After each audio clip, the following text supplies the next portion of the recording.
Okay, good morning, everybody. So, how's everybody? I hope all of you are doing well. Just give me a minute as I set up my device, and then we'll be all set to go.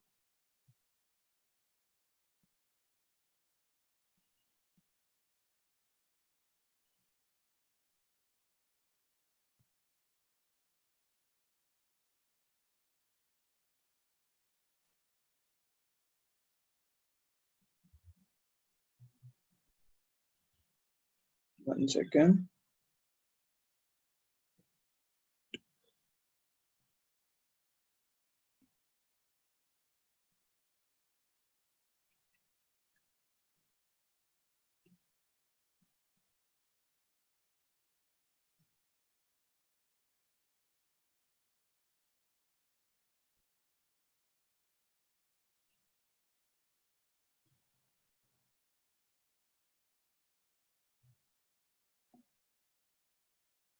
Okay, great. The device is all set up now. So we are at 129 people now. I'm assuming that the other 100 odd people would be joining us soon. Let's see.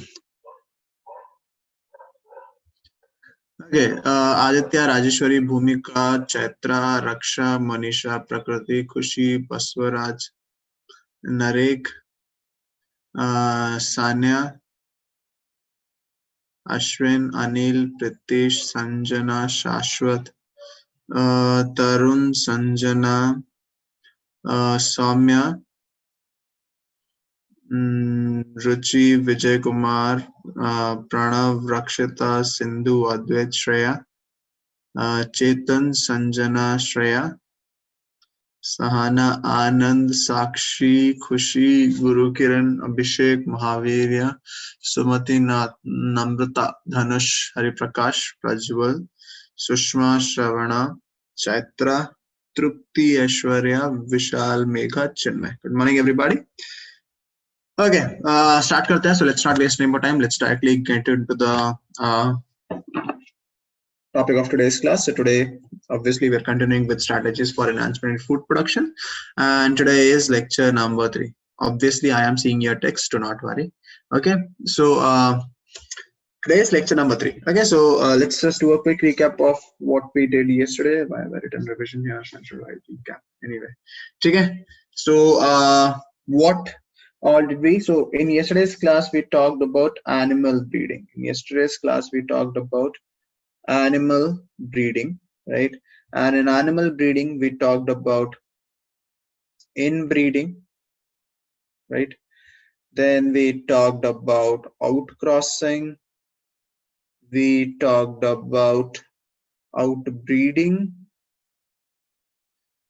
We talked about interspecific hybridization. We talked about interspecific hybridization, and then after interspecific hybridization, okay, we looked at artificial insemination.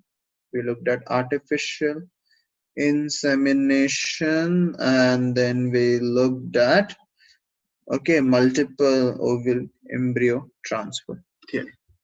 Okay, so that is what we looked at. That is what we looked at. Okay, so so inbreeding, outcrossing, outbreeding, interspecific hybridization, artificial insemination, and more. Pritesh, outcrossing, outbreeding, and interspecific hybridization, all of them come under crossbreeding, right? Okay, so that is, and then apart from that, we also looked at certain topics like inbreeding depression. Okay, what is that and how do we fix it? And we looked at the need to develop homozygosity, right? So we looked at these things. We looked at the advantages of each one of them and the disadvantages of each of them, and why do we need animal breeding in the first place. Okay, so let's, and the last topic, yeah, as Jagruti pointed out, one last thing that we looked at in yesterday's class was cattle breeds, the breeds of the cattle, right? We talked about that there are 3 types of breeds. Okay, you have your milch breeds, you have your draught breeds, and you have your general utility breeds. Okay, sure. So let's see a couple of revision questions to start our day off with. The first question is on your screen. When breeding is between animals of the same breed, it is called dash, while crosses between different breeds are called dash. That is what the first question is. That is what the first question is. Okay. Okay. So let's see what do you guys think is the correct answer for this question.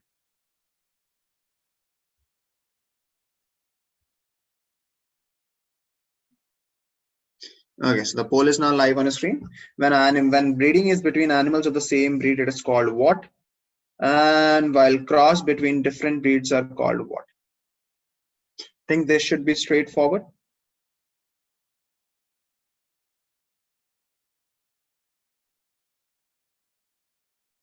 Okay, apparently it's not as straightforward as I thought it would be.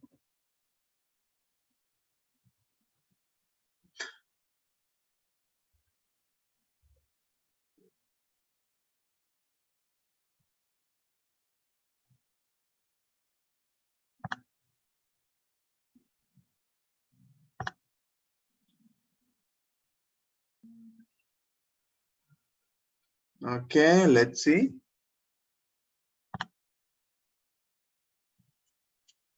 Okay, I am very surprised by your choice of answers, I must say. 5 seconds and I'll close the poll. 5 seconds, then I'll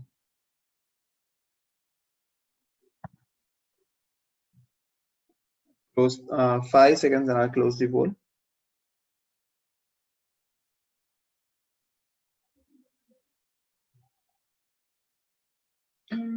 Okay, 3, 2, 1, and let's close it. Let's see. Okay, got it. So if you look at what you guys have to offer, 52% of you think option B is correct, 44% of you think option C is correct, right? Which is surprising. Okay, chal. When breeding is done between animals of the same breed, it is called what? What is it called? When you breed two animals belonging to the same breed, what are we going to call it? What are we going to call it? What do we call if you are talking about animals of the same breed? Why are you guys saying outbreeding? I don't understand. Why are you guys saying outbreeding? Right? Outbreeding is what? Outbreeding is when you take two animals that are not related to each other. That is what outbreeding is. And in outbreeding, we looked at 3 different types, right? Outcrossing, crossbreeding, and interspecific hybridization. So why are you guys going with outbreeding? I fail to understand that, right? That when breeding is done between animals of the same breed, it is called inbreeding, right? Isn't that what inbreeding was? Now, dekho, if you want to be more specific, inbreeding was breeding of animals that have one second, one of you is roaming outside with his camera on. I don't know who that is. Okay, anyway, so if you want to be more specific, inbreeding was breeding of animals belonging to the same breed that have had a common ancestors in the last 4 to 6 generations. That is what inbreeding was, right? So when breeding is between animals of the same breed, it is called what? Inbreeding. And while crosses between different breeds are called what? That is what? That is your crossbreeding. That is what? That is your crossbreeding. That is your crossbreeding. Now we know that crossbreeding is a subtype of your outbreeding, right? It was one of the types of outbreeding. So the correct option that you have here is option B. The correct option that you have here is option B, right? So when breeding is done between animals of the same breed, it is called inbreeding. And while crosses between different breeds are called crossbreeding, which is a subtype of outbreeding. So that is what the correct answer is. That is what the correct answer is. Now, what is the difference between inbreeding? Okay, what is the difference between inbreeding and outcrossing? The difference between inbreeding and outcrossing is that in both of them, breed remains the same. But in inbreeding, there is a common ancestor in the last 4 to 6 generations. But in outcrossing, there is no common ancestor on either side. Okay? So technically in the first one, you can write inbreeding also, or you can write outcrossing also. But as you can see, outcrossing is not one of the given options, right? So technically in the first blank, you could have written inbreeding or outcrossing, because in both of them, the breed remains the same. But outcrossing is not one of the options. So obviously you have to be smart and you have to go with inbreeding. If outcrossing was an option, then that is also correct, because outcrossing is within the same breed but no common ancestors, right? But since outcrossing is not an option, then you have to go with inbreeding. Okay, so ये question सबको समझा क्या? There's a reason why I gave this question, because I knew most of you would screw this up. Okay, so is this question clear, everybody? Beta, give me a yes or no. Is this question clear, everybody? Give me a yes or no, beta. ये सबको समझा question? Okay. Okay, चलो. ठीक है? Okay. Both B and C are correct. Why is so my question is, why is C correct? Now I cannot put outbreeding there, because in outbreeding there are other subcategories also. In outbreeding there are other subcategories also, beta. In outbreeding you have interspecific hybridization as well as outcross. Pritesh, C is not correct, beta. Dekho, now only one type of outbreeding involves same generation. But if I write outbreeding in general, in outbreeding there is something known as crossbreeding also. There is something known as interspecific hybridization also. So you cannot write outbreeding in the first blank. That is why C is not correct, because only one subtype. Okay, beta, I did not write crossbreeding is the same. Crossbreeding is a subtype. Crossbreeding is a subtype of outbreeding. Crossbreeding is a subtype of outbreeding. You need to remember what I've taught in the previous class. Crowdbreeding, bracket में इसलिए लिखा है. Bracket means it is a subtype. ठीक है? चलो आगे बढ़ते हैं. So this question was asked in NEET 2017, and the question is on your screen. Okay, the question is on your screen. Homozygous pure line in cattle can be obtained by. Okay. Basangada, there is no flow chart here, beta. There is no flow chart here. Unfortunately, flow chart is in those places where you have a process. There's no process here. Okay. Okay. So the question is, homozygous pure lines in cattle can be obtained by mating of unrelated individuals of the same breed, mating of individuals of different breed, mating of individuals of different species, mating of related individuals of the same breed. How do I get homozygous pure lines in cattle? How do I get homozygous pure lines in cattle? How do I get homozygous pure lines in cattle?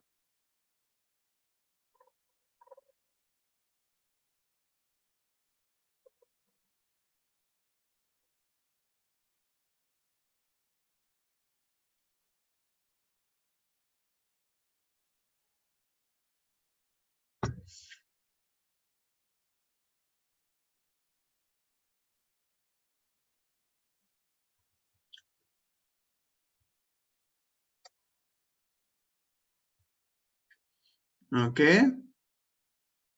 ठीक है. 5 seconds and I'll close the poll. 5 seconds and I'll close the poll. 3, 2, 1, and let's stop. Let's see what you guys think is the correct answer. So 80% of you think that D is the correct option, and D is absolutely the correct option. If you want to develop homozygous pure lines, mating of related individuals of the same breed is necessary. When you talk about mating of unrelated individuals of the same breed, that is known as an outcross, which helps in relieving inbreeding depression, relieving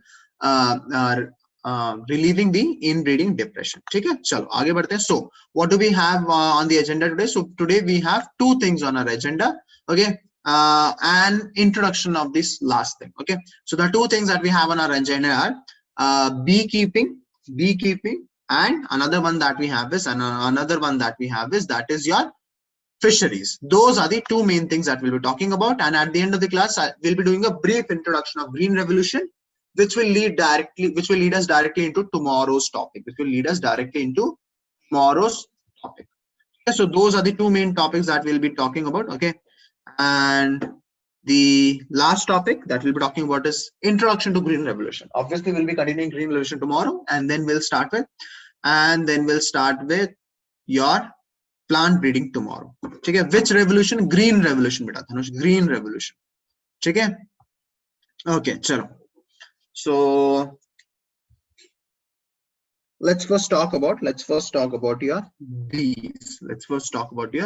Before we start with beekeeping, it's very important to study about bees in general, right? So everybody knows that honeybees build their nest combs on the tree, ideally, okay?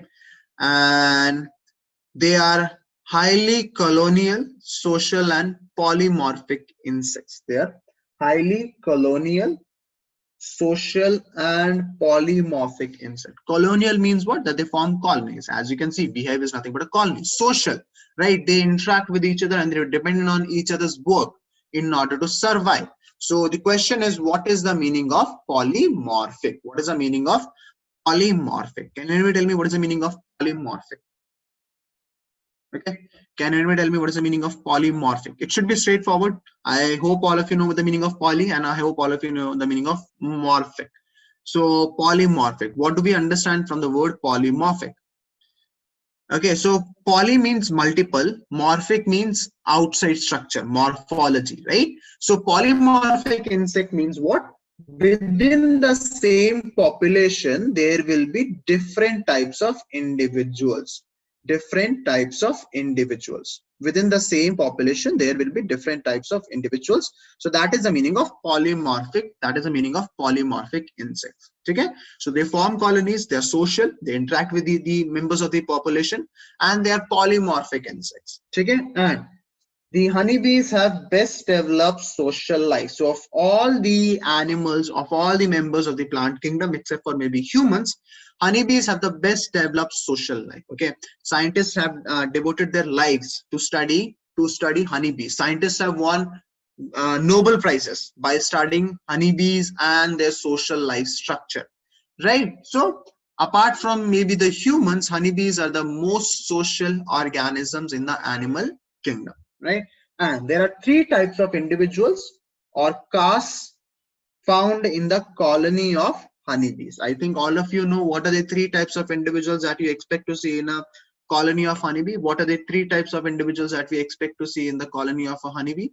So the three types of individuals that we see are your worker, drones, and queens. Something that all of you must have heard about, seen in real life, maybe or maybe not, right?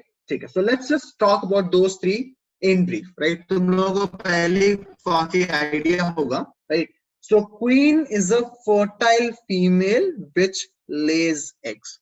So queen is what? Queen is a female, obviously, otherwise we would have used the term king, and she is fertile. This is very important. This is very important. Not all the females in a beehive are fertile. Okay, the fertile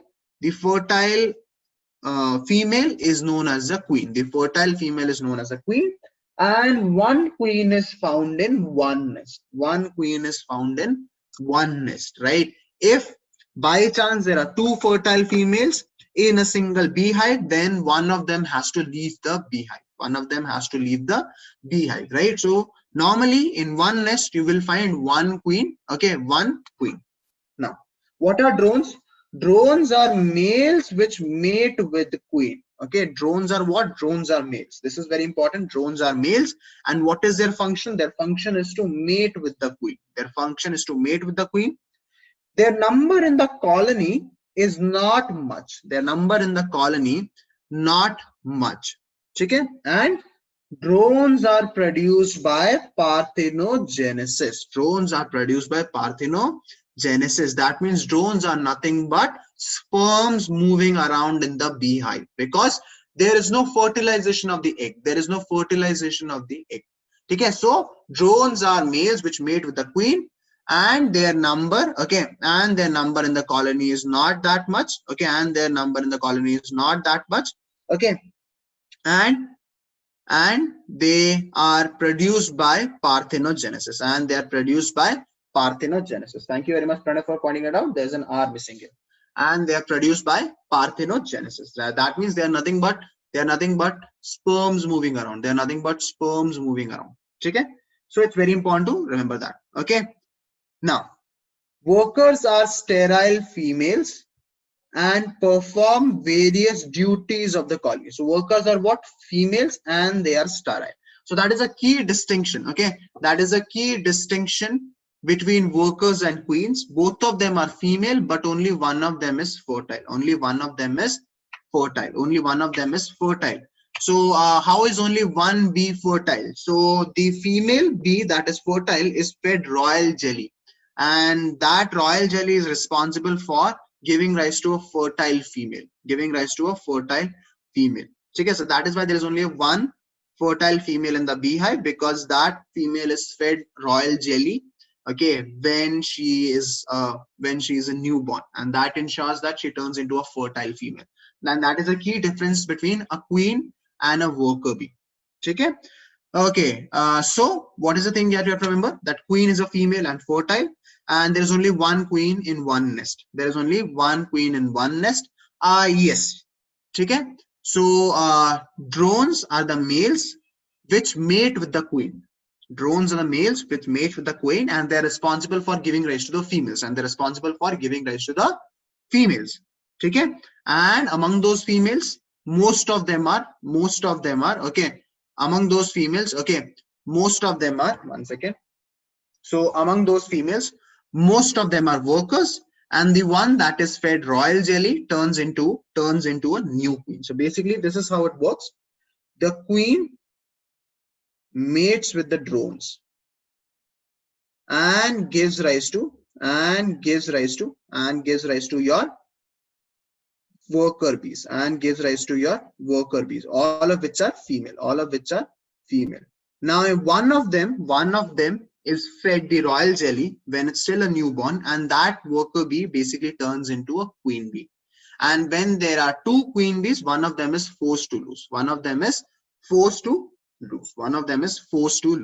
Okay, is progeny only female bees? All fertilized progeny are females. It's very important to remember, all fertilized progenies are female. All fertilized progenies are female. And all your males are by parthenogenesis.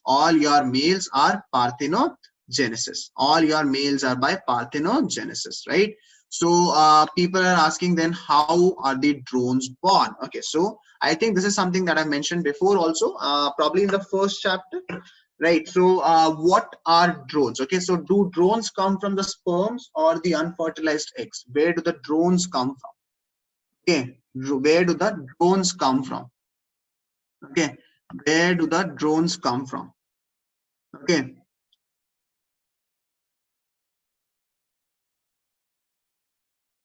So where do the drones come from? Are drones a result of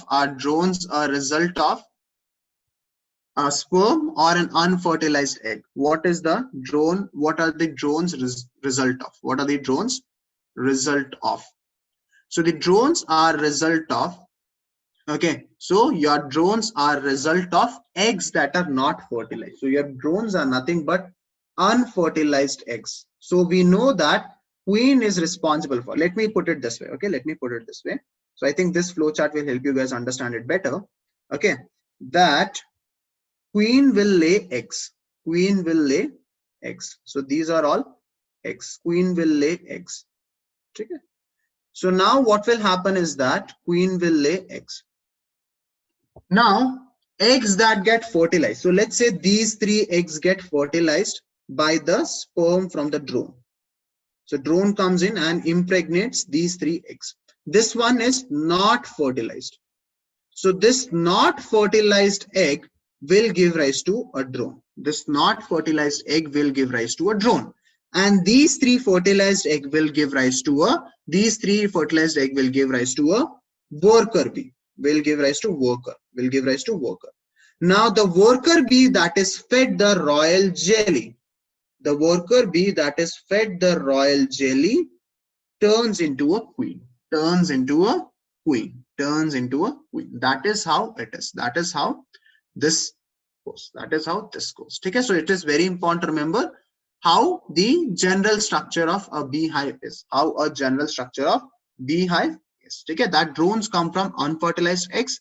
Drone comes from unfertilized egg, and the worker bee that is fed royal jelly at birth, that turns into your fertile bee, and then that is known as a queen bee. And as soon as there are 2 queen bees in a beehive, one of them is forced to leave. forced to live. Okay, so just remember that. Just remember that. Okay, what is royal jelly? Okay, what is royal jelly? So royal jelly is a substance that is fed to the worker bee in order to convert it into a fertile bee. Okay. Okay, why can't there be two queen in a beehive? Just like every you know what should I say? Every pack has one leader. You cannot have two leaders. Okay, every cricket team has one captain, right? Why there are no two captains, right? Because only one's voice needs to be heard, right? One should be the leader of the team. If there are two leaders, both of them would have different opinions about things. Similarly, on a similar analogy, there is only one queen bee. There can be only one leader of the beehive. Okay, so okay, how will the second queen leave the hive? She will just leave the hive. Okay, and when she leaves the hive, she takes some of the workers and drones with her. She just leaves the hive. Okay, now what? Okay, how much it should be fed? Beta, itna I don't know this much. Okay, 1 teaspoon. I hope I don't know. Okay, okay, okay. So I hope that is clear to everybody. I know that you guys have a lot of questions. Okay, so where is royal jelly extracted from? So royal jelly is actually secreted by the glands of glands of the worker bees. So that is where the royal jelly comes from. Royal jelly is not extracted from the nectar. Royal jelly is not extracted from the nectar. Okay, so royal jelly is actually something that is secreted by the nurse bees, which are a subtype of worker bees. Okay. Okay, beta Vidyashree, unfertilized eggs are laid by queen bee. Worker bees cannot lay eggs because they are sterile, right? Because they are sterile. So worker bees cannot lay eggs. Okay, okay. Preksha, I don't think that's a reason, beta. I don't think that's a reason, but maybe that's a good hypothesis. Okay, okay. Basangala, Abhi, I'll come to that automatically. I don't think that I need to answer that question right now. Okay, any other question? Otherwise, I'll move forward. Okay.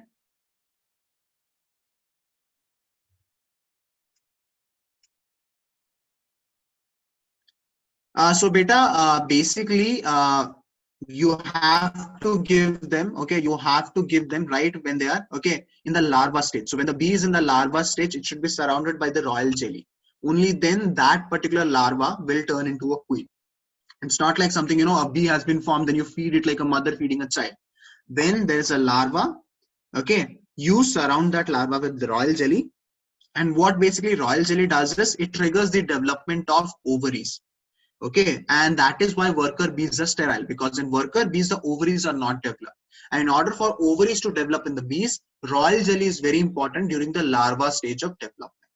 Okay, so that is why royal jelly becomes super important. Okay, so just to recap, female are the fertile, queen are the fertile female. Queen are the fertile female. Okay, queen are the fertile female, and they lay the eggs. Eggs that get fertilized give rise to your females, give rise to females. Okay, now most of these females are worker bees and they are sterile because they did not get royal jelly. The female that gets royal jelly in its larval stage experiences development of the ovary, and that turns into a fertile female, and she will be the new queen of the hive. The unfertilized eggs turn into drones, and their sole function is to mate the fertilize the egg of the queen. Okay, so one last question, where does the second queen go after leaving the hive? She goes and forms her own new hive. Okay, so let's move forward now. Let's talk about beekeeping. Okay, let's talk about beekeeping. Okay, so what is beekeeping? Okay, what is beekeeping? Okay, beekeeping or apiculture is the maintenance of hives of honeybees for the production of honey. So beekeeping or apiculture is the maintenance of hives of honeybee for the production of honey. So when you maintain the hives, right? So we know that honeybees, they form hives on their own, but when you give them the right conditions so that they come and form hives in your wooden box or in your area, then that becomes your apiculture or your beekeeping. Okay? Now, honey is a food of high nutritive value and also finds use in the indigenous systems of medicine, right? So we know that honey is highly nutritive. It contains a lot of calories because it is rich in sugar. This is nothing but carbohydrates, and it has been used in Ayurveda. Indigenous means something that is native to a particular country. So it has found its use in Ayurveda also. You might have been seeing Dabur ads on the TV, right? Immunity booster honey. So honey is very important to us. Then honeybees also produce beeswax. Honeybees also produce beeswax, which finds many uses in industry, such as in the preparation of cosmetics and polishes of various kinds. So we get two very important things. We get two very important things from the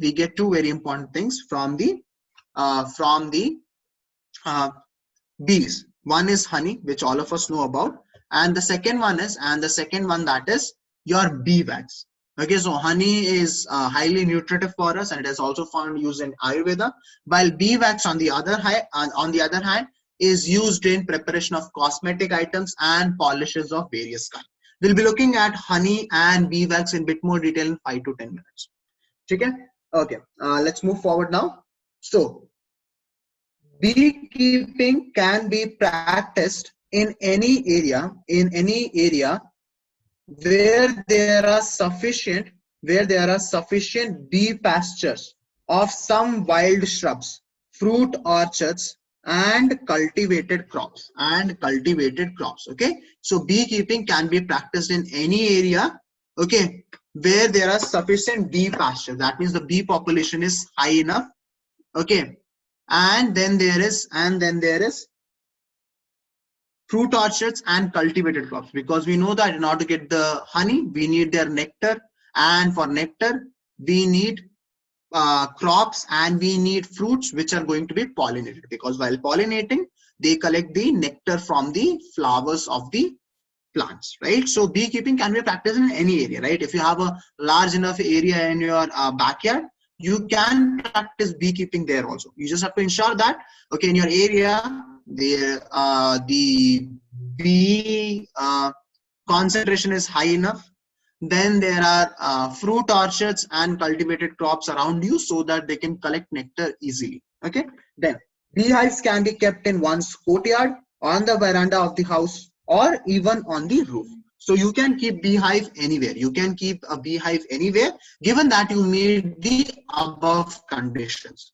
If the bee concentration is sufficient in your area, if there are a lot of flowers, okay, that require pollination or that on the cusp of pollination, then it's okay for you to keep a beehive. It's okay for you to keep a beehive, as beehive is not labor intensive, does not require a lot of effort, does not require, like for example, farming requires a lot of effort. You have to go to the field, you have to plow the field, you have to sow the seeds, you have to water the seeds, you have to harvest the crop.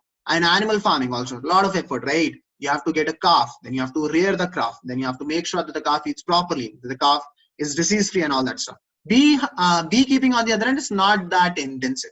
As long as you live in a condition where the bee concentration is high enough, there are a lot of flowers in or around your area, then you can keep a beehive. Obviously the number of beehives that you can keep depends on what kind of area that you live in. It's difficult in a city region, because in city region there are not a lot of trees and especially flowering trees around us. But if you live in a rural area, then it should be very easy for you to keep beehives.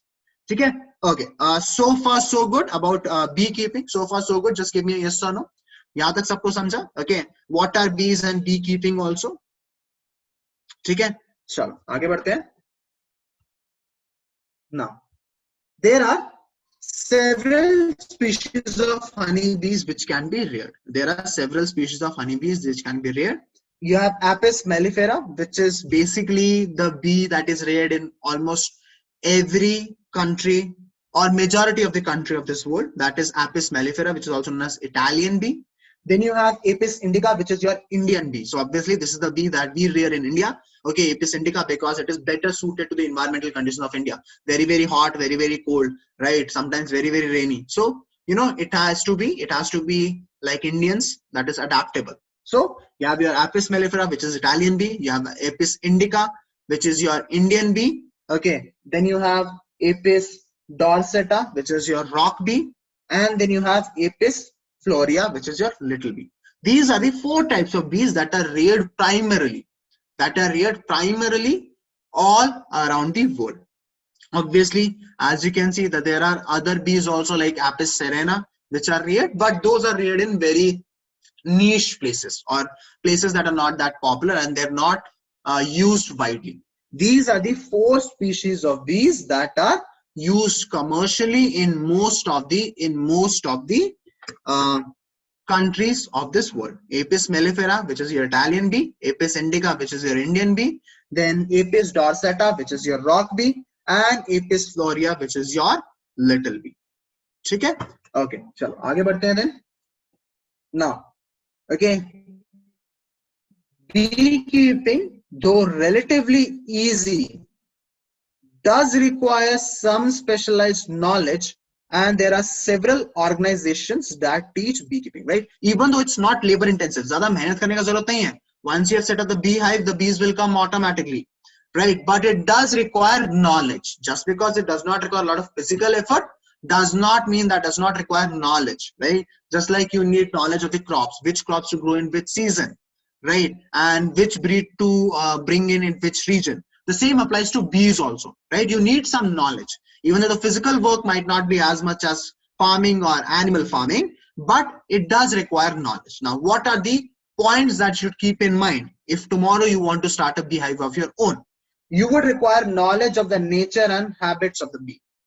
Right, this is very important, right? What is the nature of the bees? Are they very aggressive? Are they very docile? Do they cover a lot of area? Right? What are their habits? When do they prefer to collect nectar? In which season do they prefer to collect nectar? So it's very important to have the knowledge of the nature and habits of the bees. The second thing that you would require to know is selection of suitable location for keeping the bees. This is very important. If you keep a beehive in a city like Hubli, where there are no trees around your home, then there's no point of it. No bees will come because you will rarely find bees in city region. The reason for that is not a lot of flowering plants, and they need flowering plants to collect the nectar, and nectar is very important for them, right? So it's very important to have knowledge of suitable location. So it's actually very easy to keep beehives in rural area, because in rural area you have a lot of flowering plants, you have crops being cultivated, so bees can help there, right? And while pollinating, they can collect their nectar. So the first 2 things that you're required to know is knowledge of the nature and habit of the bees, suitable location for keeping the bees. You should know where to keep the bees and where not to keep the bees. Okay, chalo. Now, what else are you required to know? You're required to know catching and hiving of the swarms.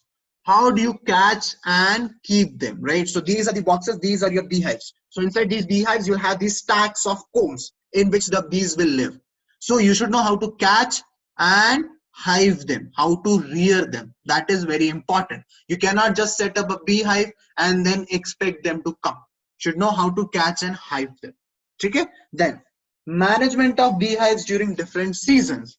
Should know, right? How do the activities of the bees change during different seasons, and what are the changes that the beehives undergo in different seasons, right? And how can we take care of them? How can we take care of them? Okay? Hive means what? Beta, okay. Okay, so beehive is the home of the bees. Okay. Okay, don't they get claustrophobic in it, sir? Beta, claustrophobia is a concept that only humans know. Okay, animals, they do know the concept of claustrophobic, but bees are required to live in tight spaces, right? A bee can't be like, I want the entire hive to myself. Bees are used to living in tight spaces, so they don't have the concept of claustrophobia. Okay, how will they come out of the box for nectarization? So beta, the boxes are kept open at certain point of time so that the bees can go out, right? That is why it's important to know the habits of the bee, so that you know when to keep the boxes open and when not to keep the boxes open, right? So that is why you cannot just keep them open all the time, because then you leave them vulnerable to the predators. So they have to be let out at certain point of time, and that is where your knowledge of the activities of the bees comes in. Okay, so all of these are interrelated. Then handling and collection of honey and of bee wax. Obviously this is very important, right? That You are doing all this so that you can get beeswax and honey from it. And if you do not know how to get honey or beeswax out of it, then why are you even doing all this? Except for maybe as a samaj seva to all the bees. So these are the points that you should keep in mind. These are the points that you should keep in mind. Okay, while setting up a beehive. Okay. So the question is, why do bees collect nectar? The reason bees collect nectar is because nectar is serves as a food for the entire colony. That is why they collect nectar. Okay, so do bees build their own combs, or we should build it for them in our AppHS? So beta, these AppHS, they come with ready-made combs, so that they have to invest as little energy as possible. Okay, got it. Okay, so that is how it works. Okay, that is how it works. Okay, bees will not know that the honey is collected. So beta, what happens is okay, that the bees collect nectar, and then the nectar is not the honey that you get. Okay, then the nectar reacts with, then the nectar becomes honey. Okay, then the nectar becomes honey because of the secretions of the bees. Okay, as a result of that, it converts into simpler sugar that we can digest. Okay, so so far so good, beta. Just give me a yes or no. So far so good. What are the things that you should keep in mind while building a beehive? Is this clear to everybody? Okay.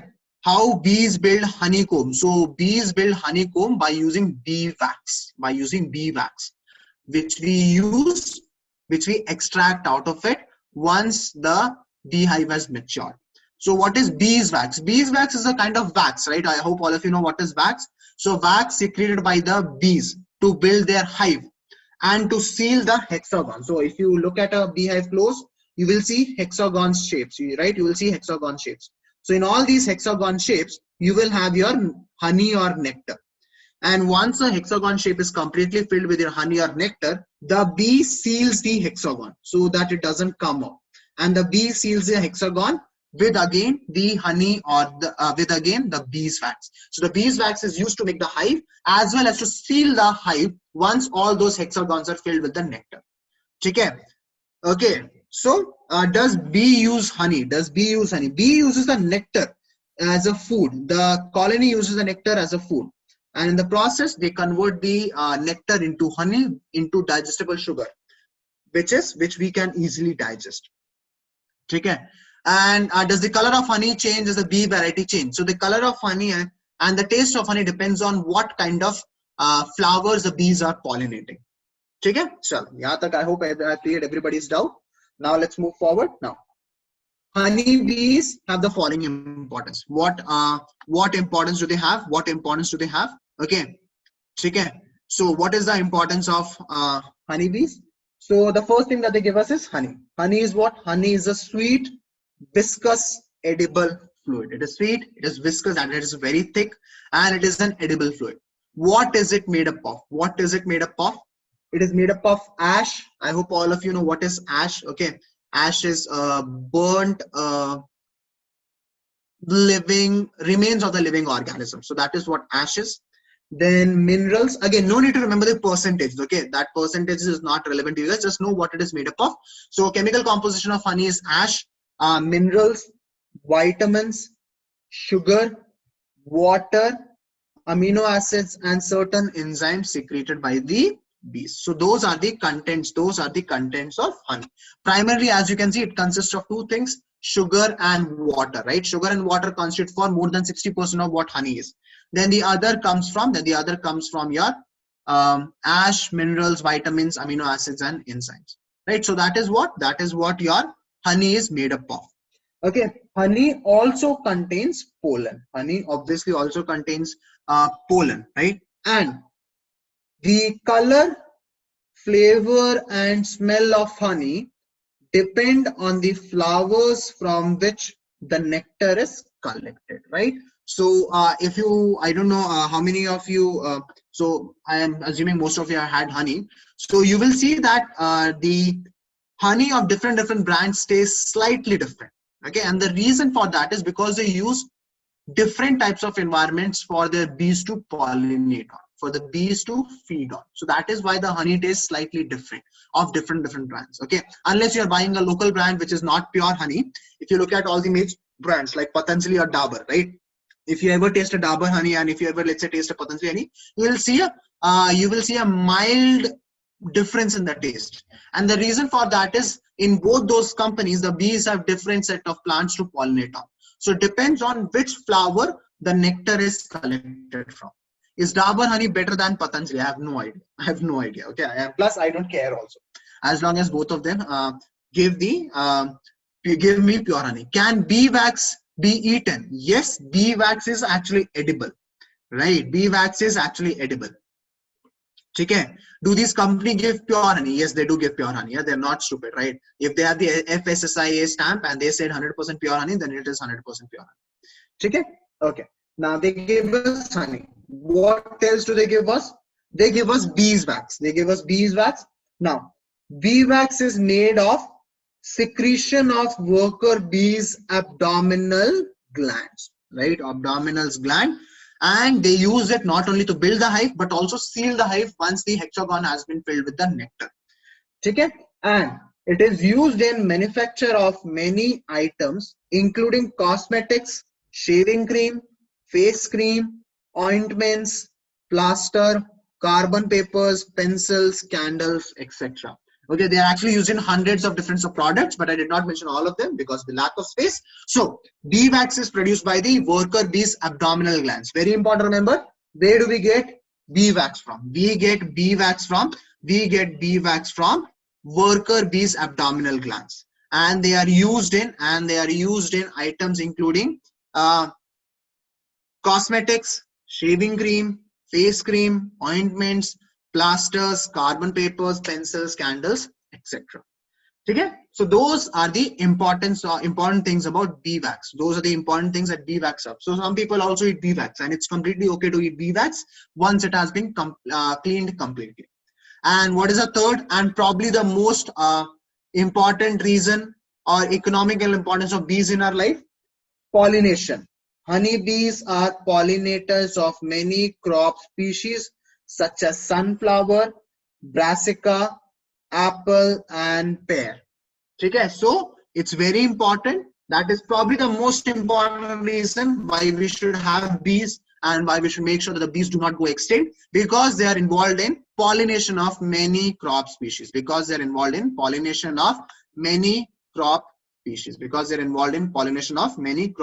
what are the three major roles of bees in our life? They give us honey, which is highly nutritive and has also found use in medicine. Then you have bee wax, which is used in so many different places. Then you have pollination. So it is used in sunflower, brassica. Actually, brassica should have been italicized, but okay. Apple and pear. Can anybody tell me what is brassica? What falls under brassica? Do you guys know what falls under brassica? So brassica is what? What is brassica?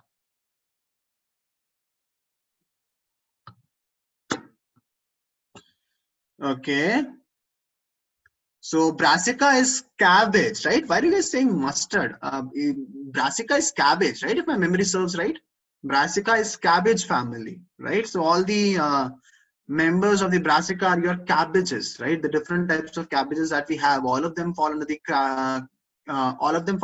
brassica genus, right? So your cauliflower, cabbage, broccoli, all of them belong to brassica. I saw a lot of mustard. Are you sure? Okay. Are you sure? I think if my memory serves right, brassica is cabbage.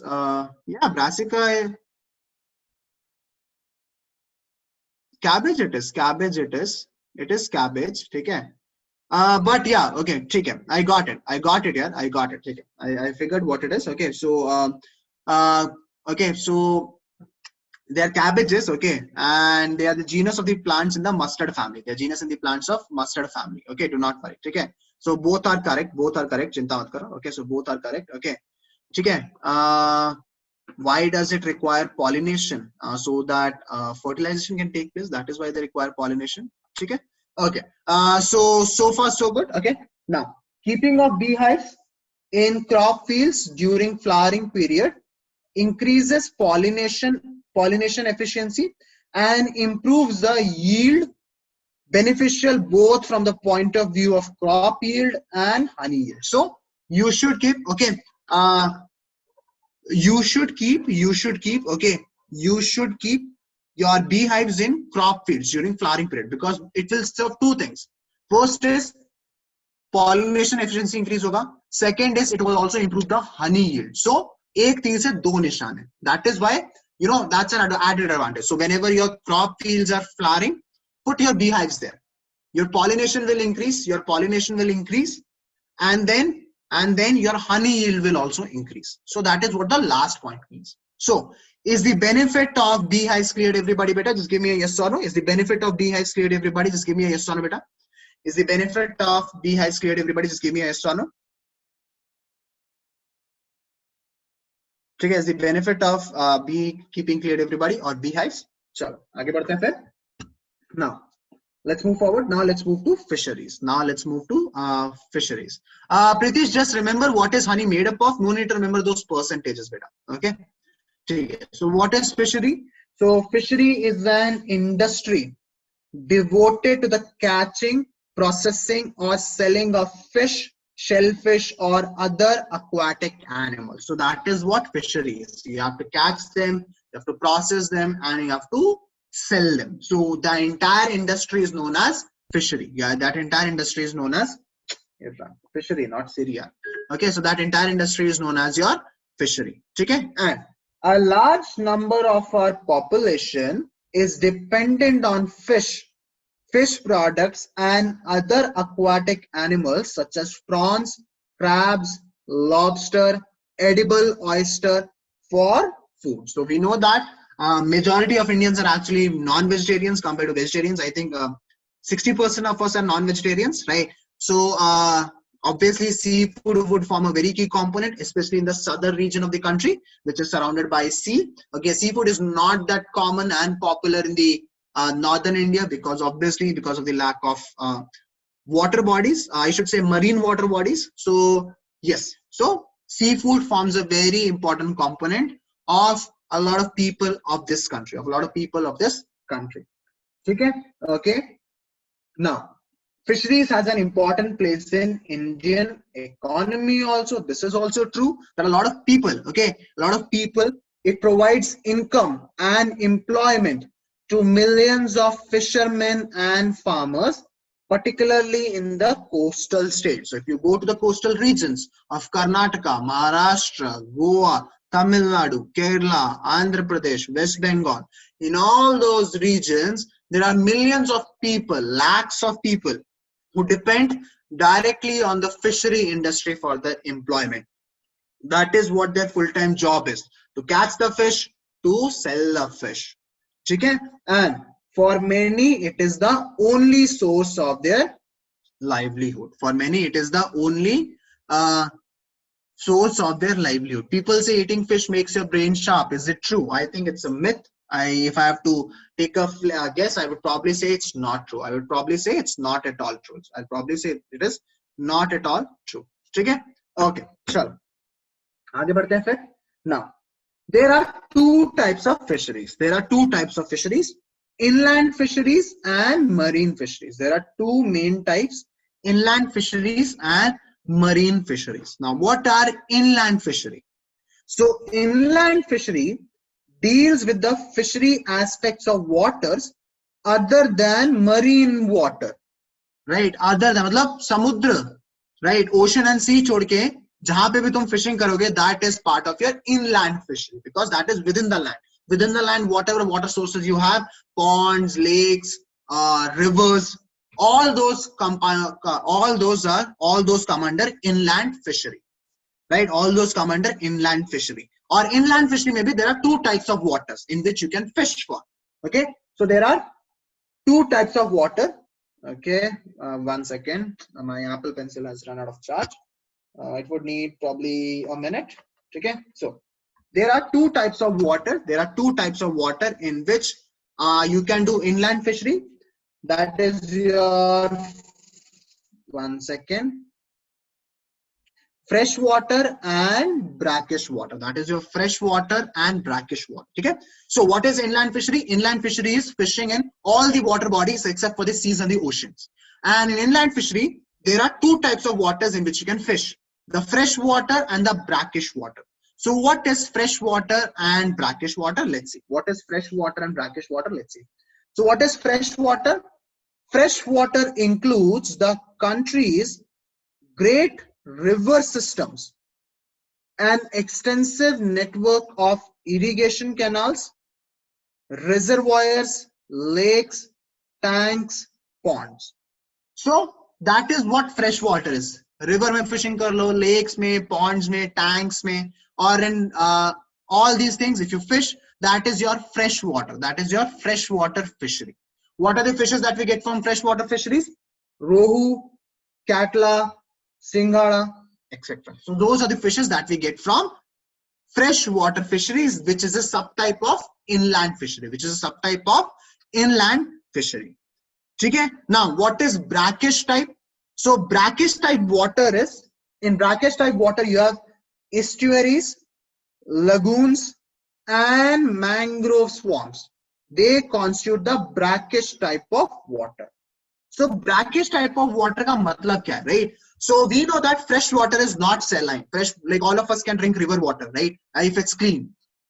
Brackish water means that it is more saline than river water, but less saline than the ocean. That is what is meant by brackish type of water. Okay? So brackish type of water means what? It is less saline than the ocean, but more saline than your river water. Okay? So in inland fishery, we talked about two types of fishery: fresh water and your brackish water. In fresh water, it is your rivers, ponds, lakes, etc. What is brackish water? So that is your estuaries or your lagoons, okay, or mangrove swamps. So fresh water is not saline. Your brackish water is more saline than fresh water, but less saline than marine water. So obviously, so now you guys might be wondering, what is estuary? So this is an estuary, the place where the river meets an ocean. That's an estuary. Okay? So in this region, the salinity will be more than the fresh water, but less than your ocean water. So this is your estuary. Now, what is a lagoon? So lagoon is a part of the ocean that has been cut off from the rest of the sea or the ocean, because maybe वहाँ पे sand काफी ज़्यादा इकट्ठा हो गया. So let's say if you have a ocean, like this is your seashore, right? This is your land and this is your sea. So let's say if a part of the sea gets cut off, because यहाँ पे maybe the sand got accumulated here. So the part of the sea that got cut off from it. So now this is a lagoon. So that is what a lagoon is. So again, in this region, the salinity will be more than the fresh water, but less than the sea water. So these are known as brackish types of water. And what are the kind of fishes that we grow there? We grow there gray mullet, pearl spot, Asian sea bass, etc. So those are some of the fishes that we grow in your brackish water. Now, what is marine fishery? Marine fishery is very straightforward. Deals with the fishery aspects of the sea water or ocean. Example: hilsa, pomfret, salmon, tuna, etc. Obviously, some of these are very expensive because they are not easily available in the Indian Ocean or the Indian region. We have to export them from the outside. So I think salmon is something that's, if my memory serves right, it's very expensive. Okay, because the process of getting a salmon is difficult and you get it only from marine fishes. So usually the fishes that we get from marine water, they are expensive. than freshwater or inland fisheries, because inland fishes you can get from a lot of places, but marine fishes you can only get from the seas or the oceans. So they are expensive. They are expensive. Okay. So are these different types of fisheries cleared? Everybody give me a yes or no. Are these different types of fisheries cleared? Everybody give me a yes or no, beta. Are these different types of fisheries cleared? Everybody give me a yes or no. Okay. Okay, Atharv, I'm not sure what that is here. I think I have a vague idea, but I don't want to comment on it here. ठीक है, यहाँ तक सबको clear है?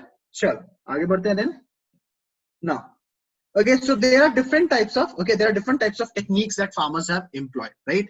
So in order to meet the increasing demands of fisheries, now obviously population increase हो रहा है. That doesn't mean only the demand for veg food will go up. The demand for non-veg food will also go up. तो हमने poultry farm में तो देख लिया what all we do. So similarly we have to do things in fisheries also, right? We have to come up with new techniques in order to meet the increasing demand. So what are the different techniques? Different techniques have been employed. What are the different techniques that have been employed? Pisciculture, aquaculture, composite fish farming. Okay, I think you guys have read this in 9th standard also.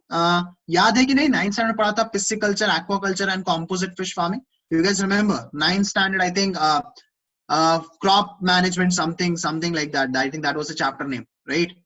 So it's there in the textbook. Yeah, it's there in the textbook. I remember it's there in the textbook. Okay, if you are saying no, that means you have forgotten. Anyway, मुझे पता है most of you would have forgotten. I'll be covering this, do not worry. Okay, so in order to meet the increasing demand of fisheries, these techniques have been employed: pisciculture, aquaculture, and composite fish farm. Let's look at them individually. Okay, so what is pisciculture? Pisciculture is the culturing of fish in fish tanks or enclosures, which are known as fish ponds, to obtain fish products as food source. So this is your pisciculture. This is your pisciculture. So pisciculture, fishes are grown. Fishes are grown in a tank or pond. Fishes are grown in a tank or pond so that we can obtain fishes. And this is a technique that dates back to many centuries. पहले क्या था? Pond में हम grow कर लेते थे. Now we have these advanced mechanized places where the fishes are fed automatically, oxygen level automatically check होता रहता है, the waste is removed automatically. But the concept remains the same. You take a small pond, you take a small water body, and you grow fishes in it. That is what pisciculture is. That is what pisciculture is. What is aquaculture? Aquaculture is the process by which commercially valuable flora and fauna are bred, reared, and harvested in salt water and fresh water.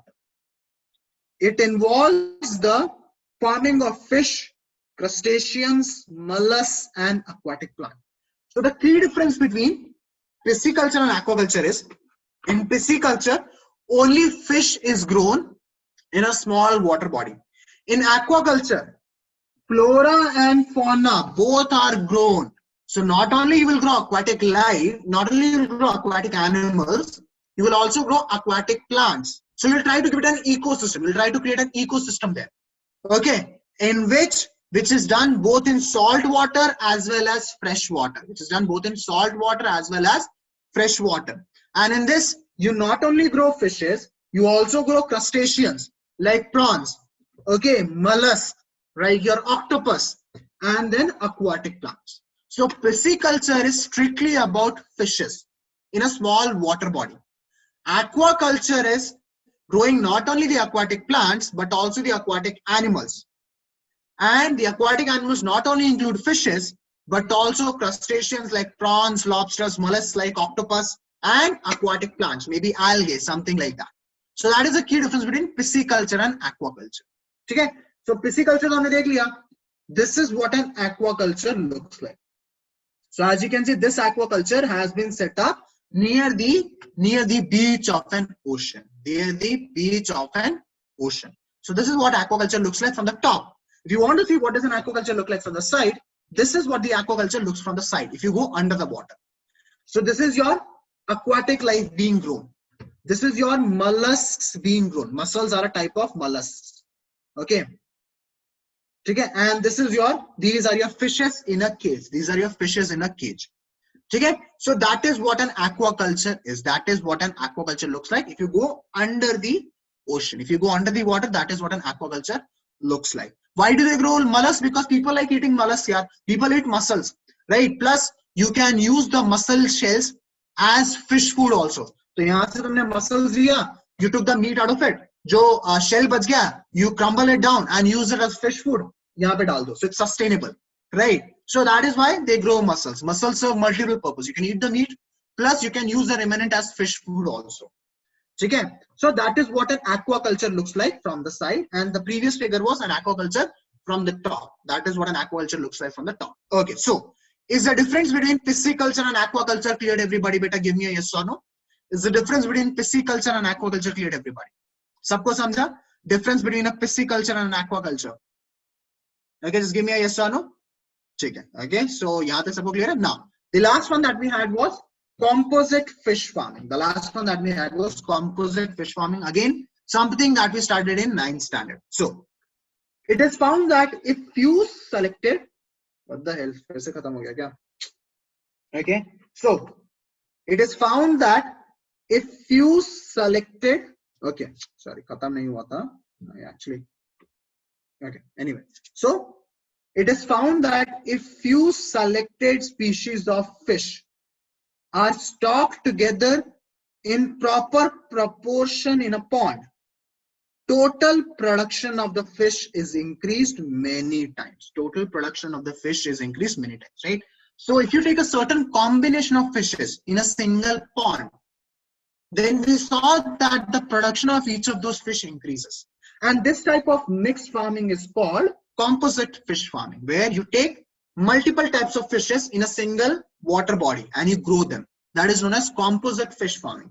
So what is the concept behind composite fish farming? So compatible species do not harm each other. All available areas are fully utilized. No competition among different species is found, and fish may have beneficial effect on each other.